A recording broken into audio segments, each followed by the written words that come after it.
here we are today talking about an event that happened in the history of the Princess Cinema back in 2001, saving the Christmas screening of It's a Wonderful Life.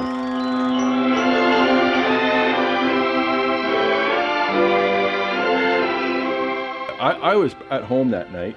Mike was the manager projectionist on, as I recall. Yeah. We are still full on in 35 millimeter presentations, and it was a blizzard. It was a nasty blizzard out that night. We had a sold out show. Am I right? Yep. So a 35 millimeter typically arrives in two big cans, two big lunking cans, five 20-minute reels of film, and we didn't discover this until probably the film had started. We were well into it. I remember I was working there. I was by myself.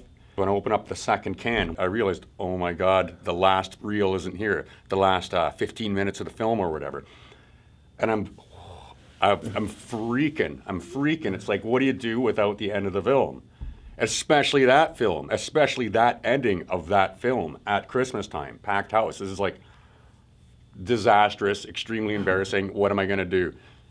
I call up John at home, and it's a call I dreaded making because he's not going to be happy.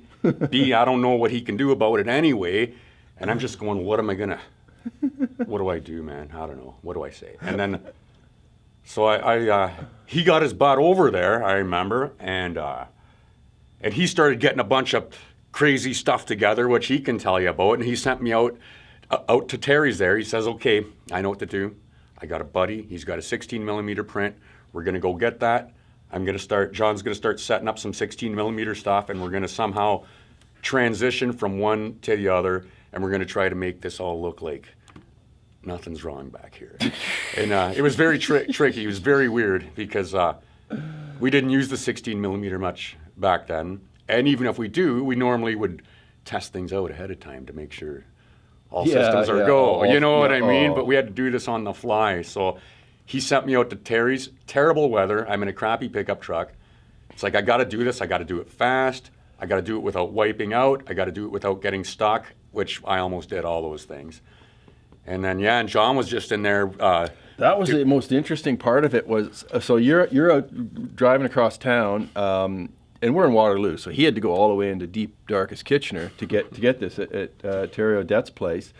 What I was doing back in the booth was figuring out, well, what are the last frames that we're going to project in 35 millimeter? So I got the last reel up on the makeup table, kind of looking through that last sort of 5, 6, 7, 8 feet of footage to see, well, what are the characters doing? What are the scenes? Because I know that when he gets back with the 16, we're going to have to throw the 16 up on the makeup table and try to find those last just images. Look at it over a light bulb, you know? Are they a group shot of people in a building? Is it an outdoor scene? Whatever. So that's what I was doing when he was getting that. In addition to setting up the 16 projector to change from 16, and booths, really, they're not made to, I mean, our booth wasn't made for doing this function. No, I mean, you had to partially break down a 35 projector, take the feed reel off and everything, set up a platform. Then there's a whole audio changeover.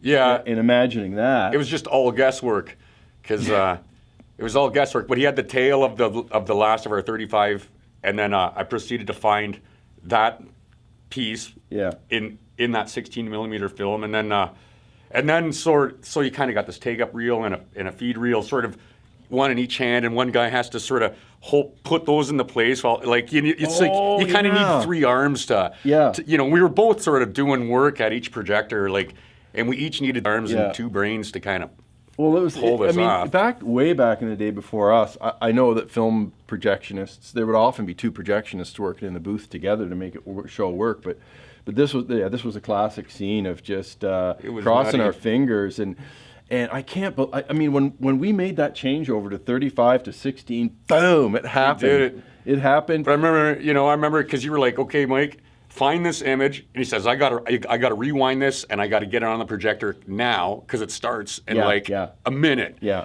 And so he did it barely on time. Whoop, he gets that one going.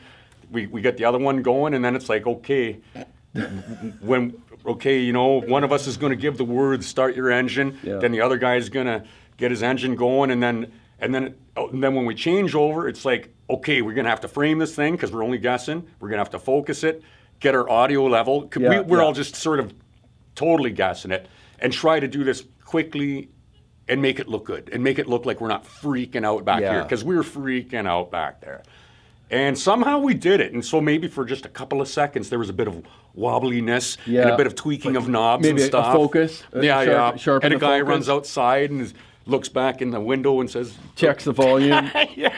And the 190 people in there didn't even know what the heck was that. Smooth. What was that? It was smooth. People were coming out of the show afterwards, satisfied, had no idea of the mayhem. The worry and the mayhem and like... You just want a show to go. You want it to go well, and I don't know where that 16 millimeter print is nowadays, but boy, that was a savior.